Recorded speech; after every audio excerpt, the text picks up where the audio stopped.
Pourquoi aller à l'étranger pour un traitement de PMA? Bonjour, c'est Adva, la fondatrice de Art Fertilité. Aujourd'hui, je vais répondre à cette question qui m'est souvent posée, soit pourquoi aller à l'étranger pour un traitement de PMA? La première des raisons est l'accessibilité à un traitement qui n'est pas disponible dans votre pays. Donc la plupart des couples que j'accompagne se tournent vers l'étranger, notamment quand ils sont en Suisse pour accéder au don d'ovocytes qui n'est pas permis en Suisse.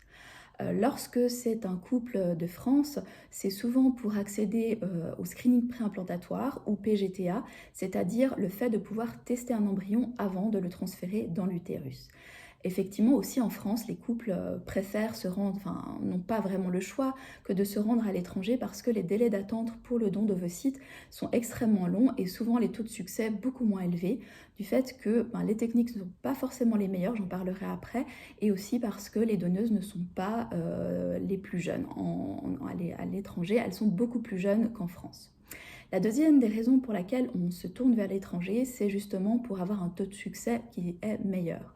Parce que effectivement à l'étranger, on a surtout trois pays qui sont des pôles de compétences, qui sont notamment l'Espagne, le Portugal et la République tchèque, qui eux sont des pays qui depuis très longtemps font de la PMA, ont accès à toutes les techniques et peuvent de ce fait, ont un savoir-faire de ce fait énorme. Ils accueillent aussi pour les bonnes cliniques, pour on va dire les moyennes cliniques, les grandes cliniques, entre 3000 5000 personnes par année ou cycles par année, contre un millier de cycles en Suisse ou en France pour les cliniques. Donc ça, c'est vrai que ça fait une grosse différence. Il y a aussi une question d'économie d'échelle puisque c'est vrai qu'ils ont la capacité de se doter des derniers instruments les plus perfectionnés, de changer leurs instruments le plus souvent possible dès qu'il y a des avancées en technologie, puisqu'effectivement, ils ont beaucoup de patients et donc ils peuvent les rentabiliser. La troisième raison pour laquelle on se tourne vers l'étranger, alors là je m'adresse plutôt aux Suisses, c'est surtout par rapport au prix.